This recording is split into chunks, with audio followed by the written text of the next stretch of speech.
In this video, let's learn how do we divide 378 by 6 using the long division method.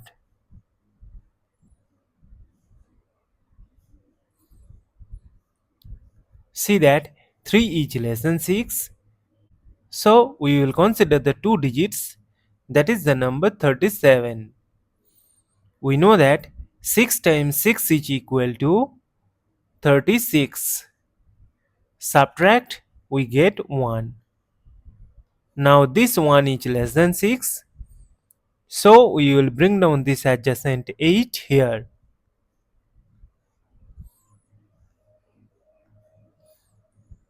And we know that 6 times 3 is equal to 18. Subtract, we get 0.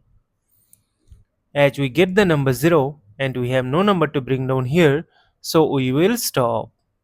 Therefore, 378 divided by 6 is equal to 63. And this is our final answer. Thank you for watching. Please like, share and comment on the video. Also do subscribe our channel.